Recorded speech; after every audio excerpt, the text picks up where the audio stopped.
donc on va pouvoir commencer. Alors si tu me vois regarder là, c'est normal parce qu'en fait j'ai mon ordinateur et j'ai ma mind map que j'ai tellement de choses à dire que pour tout simplement me guider. Donc commençons. Donc voilà, donc comme je te l'ai dit, on va tout de suite commencer. Et donc la première chose que je vais te dire, c'est qu'est-ce qui t'empêche en fait de finir ce que tu commences. Et les premières choses que je vais te dire, c'est des choses qui sont plutôt techniques. Et ensuite on va passer à des choses plus mentales. Donc les choses techniques, donc des choses qui sont pour moi plus faciles, parce que pour moi c'est plus facile entre guillemets d'apprendre une technique ou d'appliquer une technique que de changer ta manière de penser, etc. Enfin bref, commençons. Donc la première chose pour moi, c'est une mauvaise gestion du temps. Forcément quand tu commences quelque chose et que tu veux le finir, et ben si c'est quelque chose que tu n'as pas l'habitude de faire, que c'est quelque chose qui n'est pas intégré à ton emploi du temps, à ton mode de vie, ben forcément si tu as une mauvaise gestion du temps, ben tu vas pas réussir à finir ce que tu as commencé. Et donc ce que je te conseille, c'est d'aller voir ma vidéo qui s'appelle comment gagner 10 heures de plus par semaine, qui va t'expliquer tout simplement qui va déjà bien t'expliquer comment gérer ton temps et donc comment gagner 10 heures de plus par semaine. Donc ça, je ne vais pas parler plus dessus. Voilà, donc la deuxième chose, c'est les tentations. On est tenté et le problème quand tu es tenté, c'est que si en fait tu te laisses avoir un plan B, C, D alors que ton plan c'est le plan A, et ben vu que tu t'es laissé cette tentation, et ben le fait de te laisser cette tentation, c'est comme si tu disais déjà à ton cerveau, bon au pire si je réussis pas, c'est pas grave, bon au pire si je le fais pas, c'est pas si grave finalement. Et donc mais forcément, on est un peu tous pareils, si on n'est pas obligé, si on n'est pas focus sur quelque chose, ben forcément on va être tenté par ceci, par cela. Donc la première chose c'est d'éliminer tes tentations. Et ben pour ça, faut déjà que tu saches qu'est-ce qui te tente. Donc je t'invite à prendre une feuille et un stylo et à écrire toutes les choses qui te tentent. Si tu ne sais pas les choses qui te tentent, je sais pas, par exemple, t'as remarqué qu'à chaque fois que t'as envie de commencer à étudier par exemple, et ben que t'as ton téléphone et que t'as toujours le temps envie d'aller regarder Instagram. Par exemple, si tu sais que c'est ça, et ben ton téléphone, tu vas, je sais pas, tu le mets dans le frigidaire. Enfin bref, tu le mets vraiment loin pour que tu ne sois pas tenté. Si par exemple ce n'est pas ça, mais c'est par exemple que quand tu commences à réviser, ben t'as plein de pensées, et ben écris sincèrement, prends une feuille et écris quelles sont tes pensées. Et tout simplement comme ça, ça va te forcer à mettre tes pensées sur papier et donc tu vas plus y penser. Ça paraît bête mais ça fonctionne. Et pour parler plus en détail de l'environnement, je te laisse aller voir une vidéo que j'ai faite qui s'appelle environnement ami ou ennemi. En fait ça te parle tout simplement de ça, de l'impact de ton environnement. Donc je te conseille d'aller la voir aussi. Passons à la troisième, c'est la procrastination. Ouh là là, c'est le grand mot. Je pense que nous procrastinons tous. Après, en soi, c'est normal de procrastiner. Je sais, beaucoup de gens vont dire « Oh mon dieu, Sandy, t'as dit que la procrastination c'était normal ». Qu'est-ce que je veux dire par là? Je veux dire que c'est quelque chose, on ne t'a pas appris à procrastiner, tu vois. Dès que quelque chose ne t'intéresse pas ou tu ne vois pas un intérêt, tu procrastines. C'est dans ce sens-là que je veux dire que c'est normal, c'est humain, voilà. Donc si aujourd'hui tu procrastines, sache que c'est normal.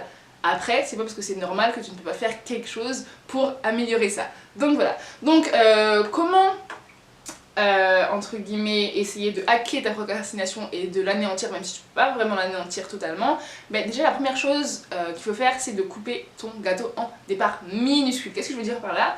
C'est t'es d'accord que si par exemple tu dois écrire un livre et ton livre doit faire 600 pages par exemple, et ben là comme ça tu te dis ah ouais je dois faire 600 pages mais c'est énorme, et là tu te dis allez je le ferai plus tard, et donc tu vas procrastiner parce que cette tâche te paraît tellement énorme et en plus t'as pas de gratification immédiate parce que tu te dis 600 pages, attends le nombre de temps que je vais y passer, et le livre je le verrai, il va être terminé quand, c'est trop long, donc non. Alors que si tu coupes entre guillemets ce gâteau, si tu coupes cet objectif là en micro-objectifs, c'est-à-dire disons que tu vas écrire seulement une page par jour, et ben déjà ça te paraît beaucoup plus accessible, beaucoup plus facile à faire, et donc tu seras plus tenté de le faire.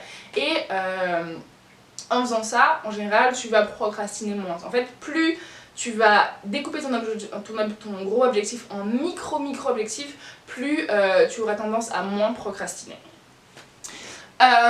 Aussi, une autre chose que tu peux faire pour essayer de diminuer ta procrastination, c'est de te faire plaisir chaque jour. Quand je dis te faire plaisir chaque jour, ce n'est pas un gros plaisir, mais c'est un petit plaisir. Donc tu peux te faire une liste de petits plaisirs que tu aimes. Je sais pas, par exemple, si on reprend l'histoire du livre, et ben tu te dis que quand j'ai fini cette page, et ben moi ce que j'aime bien, je sais pas, par exemple, c'est écouter telle ou telle musique, ben tu vas t'écouter cette musique là, ou sinon je sais pas, ce que t'aimes c'est le chocolat, tu vas te donner un carré de chocolat, tu vas vraiment un petit plaisir. Donc voilà, ou sinon la troisième chose que tu peux faire pour essayer de, de casser ta procrastination, c'est d'imaginer le pire, vraiment le pire, d'être la personne la plus pessimiste possible, mais vraiment. Donc tu vas prendre une feuille blanche. En fait ça dépend, soit tu le fais mentalement, soit tu fais une feuille blanche, mais je trouve que le fait que tu vois, ça te fait vraiment un électrochoc et là tu fais ah ouais quand même. Et donc tu prends une feuille blanche, tu la mets en format paysage, au milieu tu mets ton sujet pour lequel tu procrastines. Par exemple là on reprend l'exemple du livre, donc c'est écrire mon livre de 400 pages. Et ben tu vas écrire toutes les choses qui peuvent arriver si tu procrastines, mais vraiment les pires choses qui pourraient t'arriver. Je sais pas, par exemple, ah oui, si je n'écris pas ce livre, et ben il va jamais sortir, donc peut-être que je sais pas, un tel sera déçu de moi, peut-être que après je vais tomber dans la dépression. Vraiment, en fait le but c'est vraiment que tu imagines la pire des situations et que ta feuille soit tellement pleine que quand tu vois cette feuille et que tu vois la tâche que tu as à faire juste à écrire une page, tu te dis ouais franchement je pense que écrire une page c'est beaucoup plus facile que de devoir supporter toutes ces possibilités négatives. Donc voilà pour la procrastination. Ensuite il y a autre chose qui est très important et malheureusement je sais que ça revient souvent, mais c'est la base, c'est que tu as un mauvais objectif. Qu'est-ce que je veux dire par là? C'est que ton objectif est trop vague. Un objectif il doit être smart, c'est-à-dire qu'il doit être spécifique. Je sais pas, par exemple, ben voilà, je veux écrire 400 pages, c'est spécifique, ce n'est pas juste je veux écrire un livre, c'est spécifique. Il doit être mesurable, c'est-à-dire que tu peux que tu sais combien que concrètement en fait tu sais combien de pages tu dois écrire, combien de mots tu dois avoir, etc. Tu dois pouvoir mesurer le temps que ça prendra, c'est-à-dire il faut qu'il y ait une deadline, en fait, tout simplement. Il faut que tu dises par exemple le 15 février, ben, je dois avoir fini mon livre de 400 pages, tu vois. Il faut vraiment que tu te donnes une date.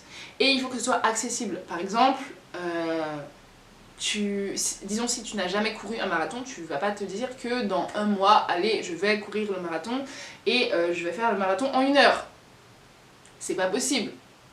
Si tu veux garder cet objectif-là, ben, la durée tu le rallonges, parce que je pense pas que si tu n'as jamais fait de marathon, en 1 mois tu peux t'entraîner et faire finir ton marathon en 1 heure. Donc voilà, c'est vraiment très important de bien identifier ton objectif et de bien construire ton objectif, parce que sinon ben déjà tu commences mal.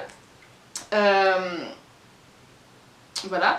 Aussi un truc qu'on ne pense pas à faire, c'est que on écrit effectivement notre objectif. Déjà il n'y a pas beaucoup de gens qui écrivent leur objectif, il y a beaucoup de gens qui disent ah oui c'est ça mon objectif mais ils l'écrivent pas. Donc si c'est ton cas, prends une feuille, prends ton ordinateur, prends ce que tu veux, écris ton objectif, un objectif smart. La deuxième chose que tu dois faire, c'est faire en sorte qu'il soit visible. Il faut que, franchement ton objectif, il faut que tu te martèles avec, il faut que tu saches à chaque fois que tu te réveilles le matin quel est ton objectif. Si tu ne sais pas ça, je t'ordonne, sincèrement je t'ordonne, que chaque matin tu lis ton objectif ou tu écris ton objectif, et pour que vraiment ton objectif fasse partie intégrante de ta vie en fait.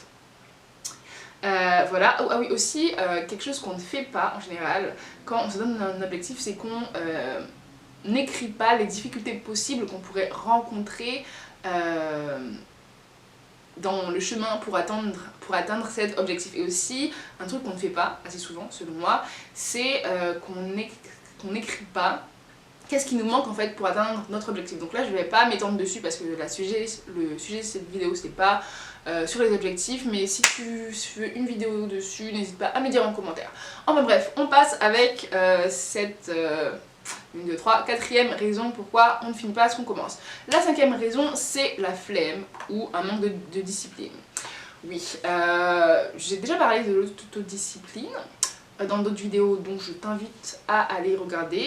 Et la flemme, ben, je pense que tu sais très bien c'est quoi la flemme, donc on va pas approfondir là-dessus. Par contre, il y a quelque chose qui est important, c'est que aussi pourquoi on finit pas ce qu'on commence, c'est parce que en fait le problème c'est que quand tu commences quelque chose, certes c'est inconfortable, mais vu que t'as un peu comment dire ce sentiment de nouveauté, tout ça, t'es tout excitée, t'es tout contente de commencer une nouvelle chose, et ben ce sentiment tu le ressens pas vraiment. Sauf que le problème c'est que plus tu vas continuer à faire plus tu vas continuer les étapes pour atteindre ton objectif, plus ça va devenir inconfortable, forcément, parce que si c'est un objectif que tu as, c'est quelque chose que tu n'as jamais fait, forcément, je veux dire, sinon c'est pas un objectif, c'est une habitude, tu vois ce que je veux dire. Et donc ce qu'il faut vraiment faire, c'est accepter d'être confortable dans un environnement inconfortable, parce que plus tu vas avancer, plus ce sera inconfortable. Il faut que tu acceptes d'être confortable en fait. Il faut que tu sois confortable dans un environnement inconfortable. Donc voilà. Voilà, donc désolée, donc j'étais en train de filmer sauf que ça s'est éteint. Voilà, les problèmes des trucs comme ça, bon pire ça j'ai envie de dire, on s'en fout complètement. Donc j'en étais au... j'avais terminé en parlant de... Désolée pour le bruit, comme tu sais, je suis en train de regarder ça. Donc en fait, si tu veux, j'avais terminé... Et donc en fait, si tu veux, j'avais terminé en parlant de qu'il faut que tu sois confortable dans l'inconfort. L'autre chose qui peut aussi en fait t'empêcher de finir ce que tu as commencé, c'est la peur. Quand je dis la peur de plein de choses. T'as la peur de l'échec, parce que t'as peur tout simplement d'échouer, vu que c'est quelque chose que tu n'as jamais fait, donc t'as quand même peur, tu te dis oui, comment ça va se passer, peut-être que je vais pas bien réussir, donc il y a ça. Ensuite, il y a la peur du succès, la peur du succès en vrai c'est une peur assez bizarre je trouve, parce que on a peur de réussir, c'est bizarre hein, mais bon, t'as la peur du succès, t'as la peur d'être rejeté aussi, parce que tu te dis oui, peut-être que... en faisant telle ou telle chose, les gens ils vont pas m'apprécier, dans ma famille peut-être qu'ils vont me dire que ce projet là bof c'est pas trop ça, et donc t'as la peur en fait de pas être soutenu en fait tout simplement. Après t'as la peur d'être médiocre en fait, de te dire non mais de toute façon j'y arriverai jamais, c'est pas pour moi, je vais pas réussir, je suis trop nulle, il y a cette peur là. Et enfin il y a la peur de l'inconnu, qui est une peur en soi normale, parce que vu que tu n'as jamais fait cette chose, tu as peur. Et il y a un autre problème, pourquoi tu ne finis pas ce que tu commences, c'est le perfectionnisme. Si on reprend l'écriture de ton livre de 400 pages, eh ben tu peux, si tu es trop perfectionniste, ne jamais finir ton livre, parce qu'en fait il sera jamais assez bien pour toi, parce qu'il sera tout simplement jamais parfait en fait.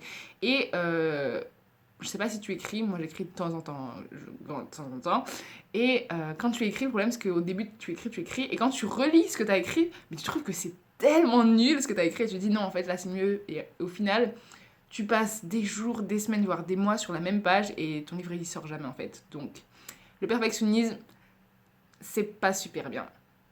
Ensuite il y a un manque de confiance, tu peux avoir un manque de confiance en toi, et ça va un peu avec la peur d'être médiocre et la peur d'être rejeté, la peur d'échouer.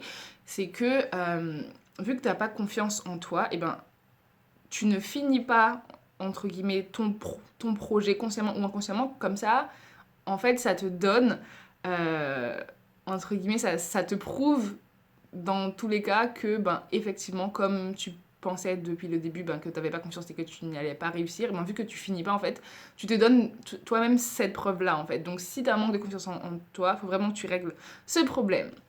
Ensuite, il y a trop penser. Quand je dis trop penser, c'est surtout se dire... quand je dis trop penser, je parle surtout de... C'est pas genre trop penser dans le sens où tu passes ta vie à penser, c'est pas ça. C'est plutôt le fait que tu es plus dans la réflexion que dans l'action. Qu'est-ce que je veux dire par là? C'est que si t'es comme moi, en tout cas, moi je sais que je suis beaucoup comme ça. c'est que je peux passer 10 ans à faire un plan. Le plan, il va être détaillé, il va être magnifique, franchement. Il va être minutieux et tout est détaillé, sauf que ce n'est qu'un plan. Et en fait, le problème, c'est que quand tu penses trop, et ben que vu que ton plan il est super long et tout, ben en fait tu dis bon ben c'est bon en fait, j'ai un peu déjà fait la moitié de mon objectif, alors que non en fait, tu n'as rien fait. Sincèrement, tu n'as rien fait. T'as juste colorié une page blanche. Voilà, donc si tu penses trop, ma solution ce serait passe à l'action, sincèrement passe à l'action. Ensuite, autre chose qui peut faire en sorte que tu commences quelque chose mais que tu ne finis pas, c'est la motivation, un manque de motivation. Je pense que tu le sais, la motivation elle peut être soit externe, soit interne. En général, c'est mieux d'avoir une motivation interne. Pourquoi ? Parce que si tu as une motivation externe, et ben, si ton stimulus en fait externe, ben, tu l'as pas, ben, tu seras pas motivé. Mais après, en soi, moi j'utilise les deux. Je pense que c'est bien d'utiliser les deux parce que si, disons, tu es déjà motivé de manière interne, et ben, avoir un stimulus en plus, tu seras encore plus motivé. Et quand des fois, ben, ta motivation interne, c'est pas trop ça, avoir un stimulus externe, c'est bien. Par contre, je pense qu'il faut pas avoir qu'un stimulus externe, donc pas que de la motivation externe, parce que le problème, ben, c'est que si elle est pas là, ben, en fait, t'es pas motivé et donc tu fais rien, donc ça, c'est embêtant. Donc, donc quand je parle de motivation externe, je parle de, par exemple, t'es motivé par une personne parce que par exemple t'as un alcoolique, un coéquipier et vous faites le même objectif ou vous avez vous vous challengez tous les deux, ou t'es motivé par un groupe, t'es motivé parce que t'as peur de perdre de l'argent par exemple, avec ton ami tu t'es dit oui bon si tu fais pas ça tu donnes 20 € ou je ne sais quelle somme. Une motivation extérieure, dans la motivation il faut que tu saches si tu fonctionnes plus à la carotte ou au bâton. Qu'est-ce que je veux dire par là ? C'est est-ce que tu es plus motivé par la peur de ressentir telle ou telle chose, donc d'avoir de la peine, ou est-ce que tu es plus motivé par l'envie de recevoir quelque chose qui t'apportera de la joie, du bonheur, etc. En gros, bon, je vais te poser une question simple. Disons que tu programmes là, après le confinement ou après je ne sais pas quoi, tu programmes un voyage, ok ? Et est-ce que tu programmes ce voyage parce que tu te dis « Ah oui, tiens, je vais aller aux Maldives parce que j'ai toujours voulu aller aux Maldives, ça a l'air bien, ça a l'air beau, il fait chaud, nanana. » Ou est-ce que tu te dis « Bon, il faut que je voyage, peu importe où, parce qu'en fait, ma femme ou mon conjoint me saoule tout simplement. » Et par rapport à la réponse que tu auras, si par exemple tu as choisi les Maldives, entre guillemets, et que ta motivation ce n'est pas la fuite, mais ce que tu es attiré par quelque chose, toi, ce qui va fonctionner pour toi comme motivation interne, c'est qu'est-ce que ça va t'apporter. Et donc si c'est ça, je t'invite à prendre une feuille en format paysage, et tu écris tout ce que la chose que tu veux faire ou que tu dois faire va t'apporter, vraiment tout ce qu'elle va t'apporter. Comme ça, à chaque fois que tu seras démotivé, tu regardes cette feuille, tu n'auras même pas besoin de lire en fait, vu qu'il y aura, ta feuille elle sera, elle sera blindée, elle sera noire de mots, ou tu peux mettre des couleurs partout, enfin bref, vraiment comme tu veux, ça va te motiver.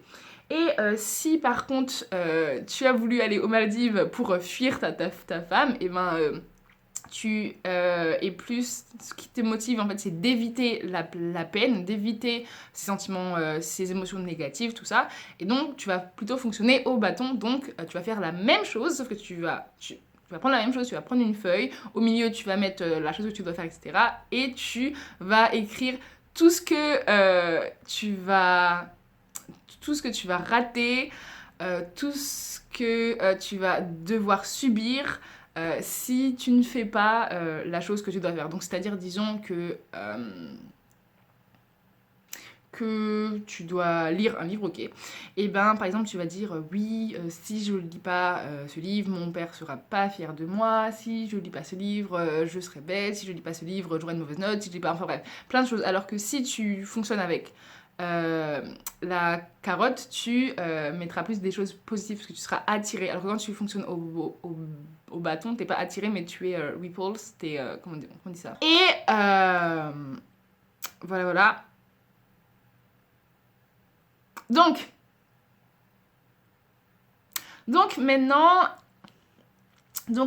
on va faire la deuxième partie qui est qu'est-ce que je peux faire concrètement en fait, quel est le plan d'action que je dois mettre en place maintenant que c'est bon, je sais entre guillemets tous les obstacles, je sais pourquoi je ne finis pas ce que je commence maintenant, concrètement, comment je fais pour finir ce que je commence. Donc déjà la première chose, c'est de prendre la décision de vouloir finir ce qu'on commence. Pourquoi ? Parce que ton cerveau, entre guillemets, est bête, dans le sens où ton cerveau, son but, sincèrement, c'est de te rendre heureux et de faire la chose la plus facile pour toi. Donc, si tu ne lui dis pas que tu veux finir ça, ou si tu ne lui dis pas ce que tu veux faire clairement, ton cerveau, il va tout simplement continuer à faire ce que tu faisais avant, parce que si tu continues, c'est que d'une certaine manière, ça te plaît. Donc, il faut que tu lui dises clairement, je veux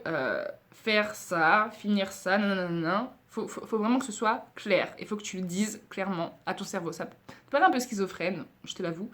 Je l'admets. Mais ça fonctionne. Et franchement, fais-le.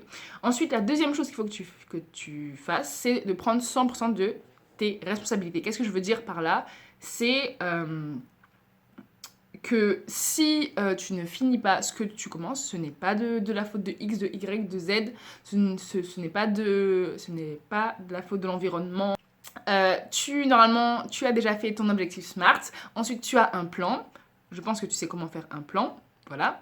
Et donc, ensuite, comment suivre ce plan ? Eh ben, tu vas te donner des règles, en fait.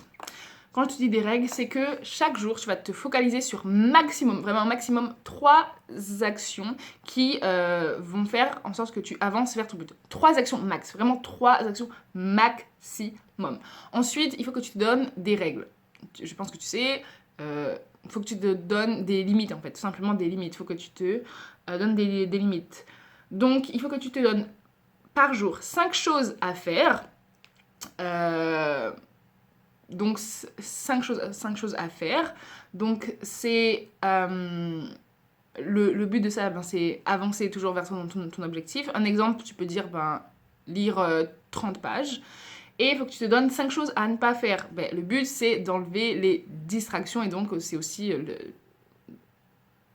en soi, c'est aussi pour que tu atteignes ton but plus facilement. Et ça peut être, par exemple... regarder la télé 1 heure maximum. Voilà, tu t'es donné des règles, tu t'es donné des limites. Ensuite, quand tu as ton plan d'action, tu as ton plan que tu as déjà fait, il faut surtout que tu n'oublies pas de te donner des pauses, que tu traques tes progrès. C'est super important parce que sinon tu vas jamais finir ce que tu commences, parce que surtout si c'est un objectif à moyen ou long terme, parce que vu que tu seras démotivé parce que tu verras pas que tu progresses, et tu vas jamais finir, tu vas abandonner. Donc ça, c'est super important de traquer tes projets, oulala. Et la deuxième chose qui est super importante à faire, c'est de te donner des petits cadeaux en fait à chaque fois que tu finis quelque chose, mais ça va avec ce que je t'ai dit dans la première partie par rapport à la procrastination, c'est important.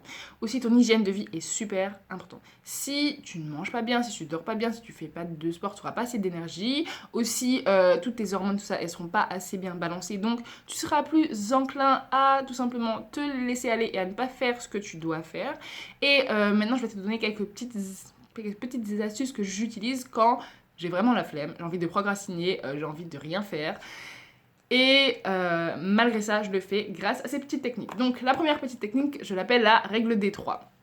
Alors la règle des 3, en fait, ça sert surtout à te rappeler en fait quel est ton objectif et à conscientiser en fait ton acte. Parce que en général, quand t'as pas envie de faire quelque chose ou quand tu es dans ce moment où en fait tu remets la chose à demain, dans le moment même, tu t'en rends pas vraiment compte, tu t'en rends compte peut-être 5 minutes après. Et la règle des 3, ça te permet vraiment de conscientiser cet acte-là. Donc, le truc, c'est je veux, je vais, je ne vais pas. C'est-à-dire, par exemple, je veux écrire un livre de 400 pages. Je vais écrire 1 page. Et je ne vais pas regarder la télé, tu vois, par exemple. Très simple. Et comme ça, directement, tu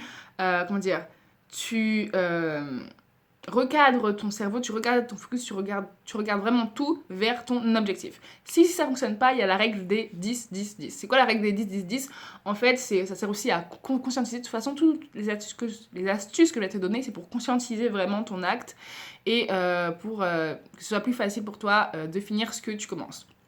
Donc la règle des 10-10-10, c'est quoi ? C'est que tu vas te demander qu'est-ce qui va t'arriver de pire et comment tu vas te sentir si tu ne fais pas la tâche que tu dois faire dans 10 minutes, ensuite dans 10 heures et dans 10 jours. C'est-à-dire, disons, ta tâche, on va reprendre le livre, c'est d'écrire une page. Si tu ne le fais pas dans 10 minutes, donc comment tu vas te sentir ? Tu vas te sentir un peu mal, mais bon, tu vas te dire, bon, au pire, c'est pas grave, je le ferai demain.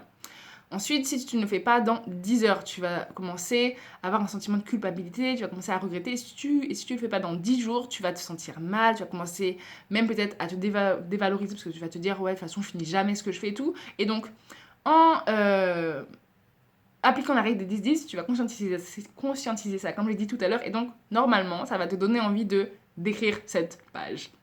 Et la dernière règle, c'est la règle des juste 10 minutes. Si les deux règles que j'ai énoncées avant ne fonctionnent pas, en général celle-là elle fonctionne, c'est que tu vas te dire, allez, j'écris juste 10 minutes, allez, je fais ça juste 10 minutes, allez, je fais ça juste 10 minutes. En général, vu que tu commences une action, tu seras plus enclin à la terminer, tout simplement.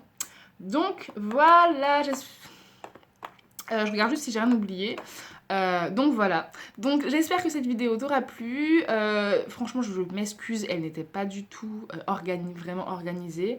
Voilà, bah en fait ça me ressemble un peu. Donc voilà, en tout cas j'espère que tu as apprécié cette vidéo. Si tu as apprécié cette vidéo, dis-le-moi dans les commentaires, je trouve que tous les feedbacks sont intéressants. Si tu l'as aimé, surtout n'hésite pas à mettre un pouce bleu, à t'abonner si c'est pas encore fait. Voilà, je mettrai toutes les vidéos dont j'ai parlé en barre d'infos, les livres aussi que j'ai lus qui m'ont beaucoup aidé par rapport à l'autodiscipline, par rapport à comment finir ce qu'on commence, par rapport à pourquoi aussi on ne finit pas ce qu'on commence, parce que ça c'est super intéressant. Si tu veux, je t'en parlerai dans une autre vidéo, mais c'est assez long, sincèrement, on peut en parler. Là, déjà, je pense que je sais pas combien de temps elle va faire la vidéo. Donc, voilà, et n'oublie pas, passe à l'action.